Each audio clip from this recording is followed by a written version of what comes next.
All right, let's talk about significant figures. Sig figs is something you've probably talked about before. It's probably something that you don't remember really well. I will insist that you do significant figures in both things that you write down and things you calculate. I want you to be able to, after we watch this, determine, express, and calculate with sig figs. Okay, oftentimes when we do things, we get lazy in writing numbers down, particularly with calculated results. We just blindly write down whatever our calculator tells us, and we don't really even think about what those numbers mean, particularly with terms to precision, accuracy, and units. In my class, anytime you do a calculated result, you're going to have to make it worth 6 points. You'll get 3 points for getting the right answer. 1 point for getting the correct sign. You don't need to put a plus sign, but you do need to put a minus sign if it's required. 1 point for the correct unit, and 1 point for expressing the answer to the correct number of sig figs. So if you do everything right except sig figs, you get 5/6 of the points. That's like 87%. That's really good, but probably not good enough for you. Number of the sig figs that you get are going to tell you something about the precision of the number. We've already talked about accuracy and precision, so you have a little bit of an idea of what that means. Usually, or typically, the last digit expressed will indicate our uncertainty. Here's an example. Let's say we make a measurement of a distance to be 11 kilometers. Our answer seems to indicate that we know the result to the nearest kilometer. In other words, the last number we have there is in the ones place. We could express this a little bit more accurately by saying 11 plus or minus 1 kilometer. The ones place again indicates the level of our uncertainty. If I were to write the same result as 11.0 kilometers, that would indicate that we think we know our answer to 1/10 of a kilometer. Or if we wrote it again a different way, 11.0 plus or minus 0.1 kilometers. They both tell us the same value, 11 kilometers, but they seem to express a different level of uncertainty, 1 kilometer versus 1/10 of a kilometer. So when you express your measurement or calculated value, it shows a sophisticated understanding about the quality of the measurement.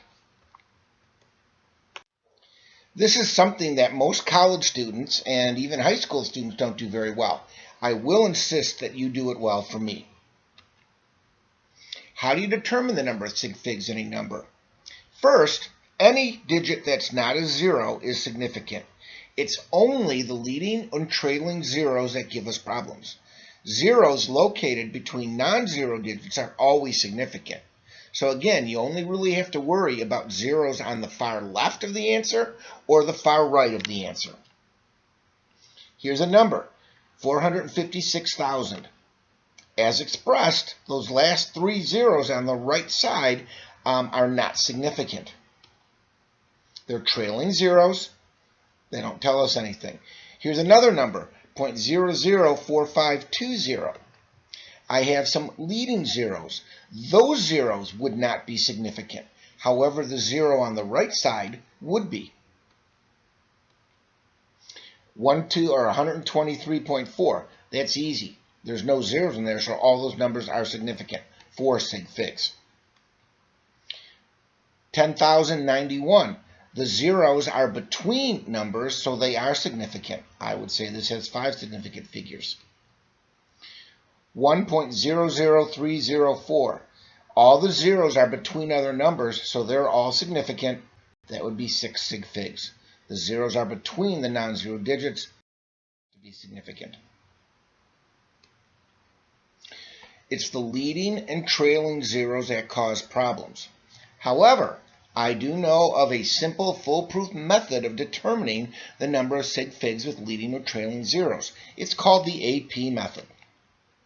AP stands for absent or present and Atlantic Pacific. You'll need to remember a little bit of U.S. geography in order to get this right. Here's the United States. I didn't even try to draw one, I just picked a clip art one. P, that's going to stand off the west coast for the Pacific Ocean, or P. It also refers to whether or not the decimal point is present in the equation or not. A, that stands to whether a decimal point is absent in the equation, it also stands for Atlantic.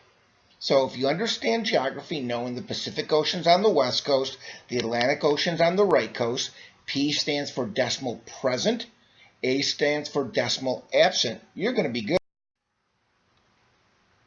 So the rule is, you have to determine first whether the decimal point is absent or present in the calculation or number in question.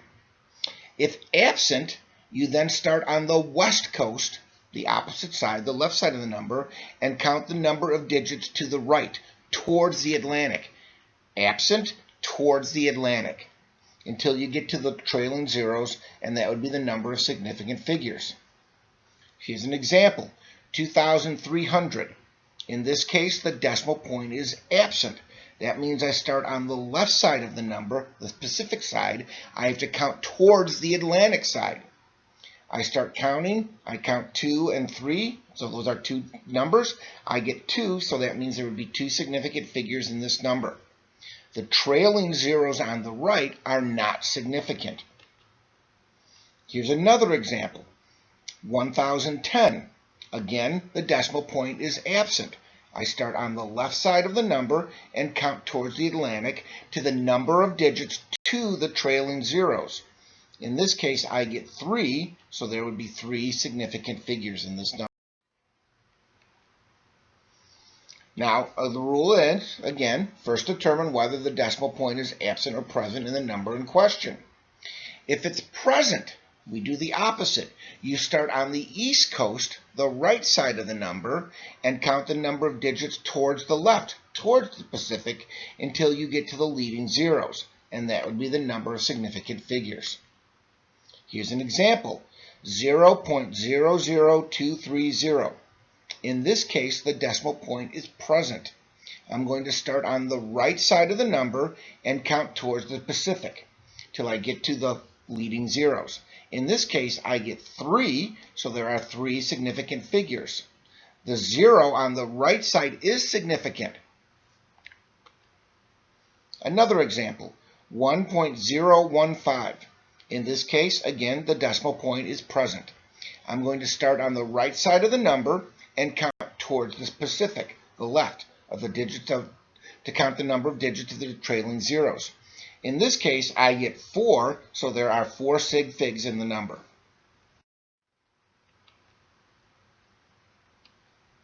This always works. I've never found an example where it didn't work. Remember, sig figs are only difficult to count when you have the leading or trailing zeros. If there's no leading or trailing zeros, it's really pretty easily. Without them, or any zeros between numbers, are always going to be significant. Now that you can determine the number of sig figs in a number, you have to be able to calculate correctly. Most, if not all, calculations in physics are either going to be addition, subtraction, or multiplication, division. Trig functions are just ratios of sides of right triangles, so it's divisions. Logarithms are just special cases of multiplication. That pretty much covers everything we'll do in physics. If we can do the addition, subtraction rule and the multiplication, division rule, we should be okay. Here are the rules. For addition, subtraction, the result should be reported to the least precise decimal in any of the numbers used in the calculations. Sig figs don't even come into play. It's the number of decimal places and which is the least precise. For multiplication division, the results need to be reported to the least number of sig figs in any of the numbers used in the calculations. So here, in this case, you will have to know sig figs. I'll give you some examples on the next slides. Let's do an example with addition subtraction.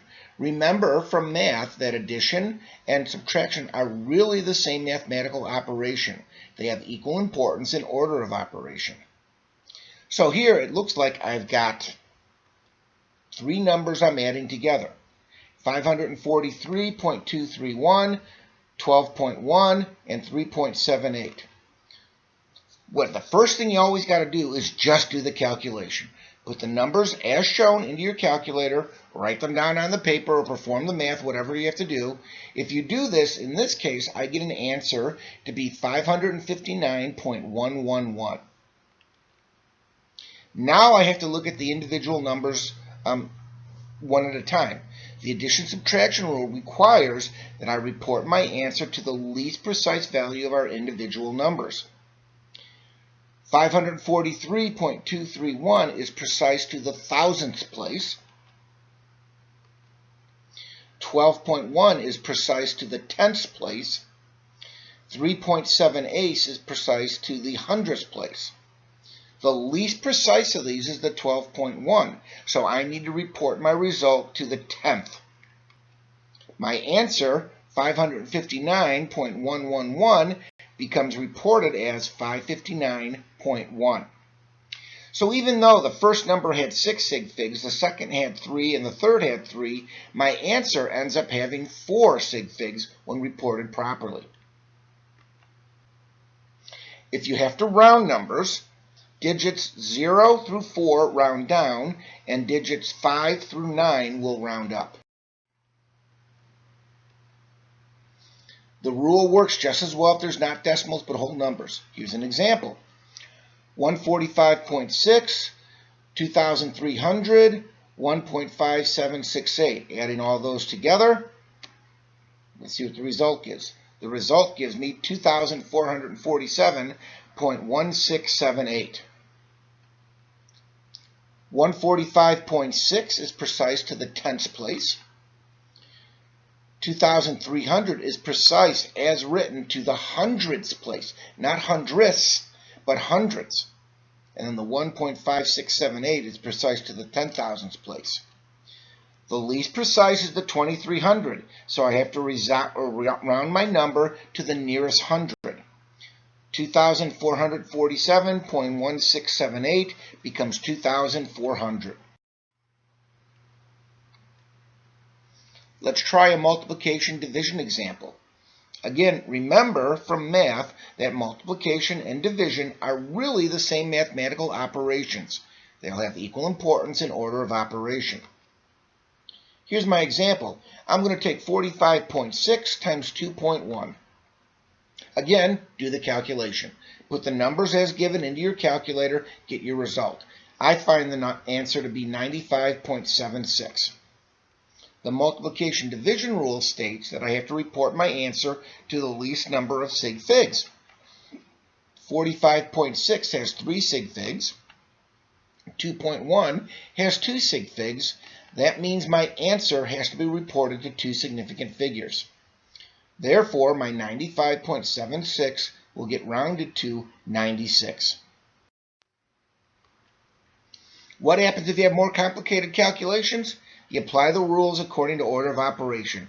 You should remember PEMDAS, parentheses, exponentiation, multiplication, division, addition, subtraction. Make sure you can follow the correct order of operation and do the correct way of determining sig figs in the problem as given. Calculations with sig figs are not difficult, but you got to pay attention to what you're doing, and then you got to do it correctly, because I am watching and grading accordingly.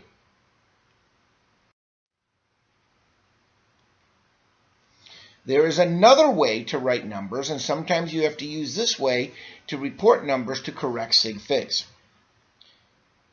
This shows scientific notation. All numbers can be written in this form. M is the number reported to the correct number of sig figs.